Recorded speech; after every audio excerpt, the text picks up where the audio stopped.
எல்லோருக்கும் வணக்கம். விசேஷமாக எமது வாடிக்கையாளர்களுக்கு வணக்கம்.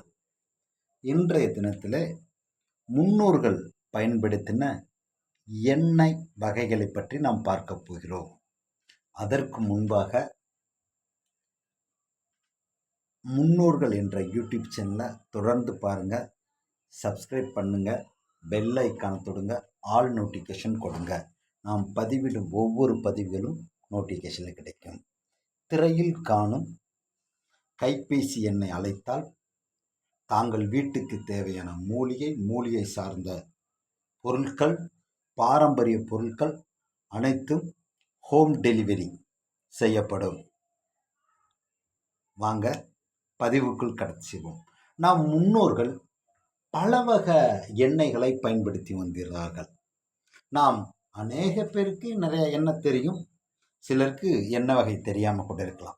ஆனால் நமது முன்னோர்கள் நமக்கு விட்டு சென்ற ஒவ்வொரு எண்ணெய்களை பற்றி நாம் பார்க்க போகிறோம்.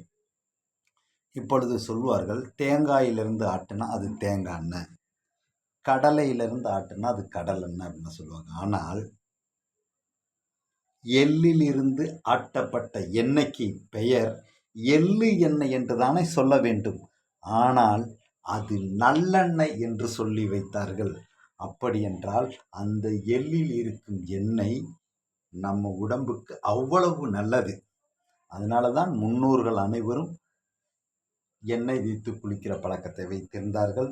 நல்லெண்ணெயை தேய்த்து சூரியனில் கொஞ்சம் உலர விட்டு அவர்கள் குளிக்கிற பழக்கம் வைத்திருந்தார்கள். அன்பார்ந்தவர்களே, அப்பொழுது எண்ணெயின் பயன்களை சொல்லிக்கொண்டே போகலாம். ஆனால் இன்றைய நம் பதிவு எண்ணெய் வகைகளை மட்டும் பார்க்க போகிறோம்.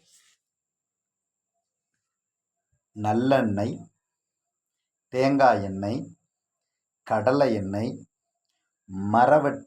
மரவெட்டி எண்ணெய், ஒலிவ எண்ணெய். அந்த ஒலிவ எண்ணெய்க்கு பெயர் சைத்தூன் எண்ணெய் என்றும் சொல்வார்கள், ஆலிவ் ஆயில் அப்படின்ற ஆங்கிலத்திலும் சொல்வார்கள். ஆமணக்கு எண்ணெய், இலுப்ப எண்ணெய், கடுகு எண்ணெய், வேப்பெண்ணெய், புங்க எண்ணெய், சூரியகாந்தி எண்ணெய், பாதாம் எண்ணெய், பருத்தி விதை எண்ணெய், சோள எண்ணெய்,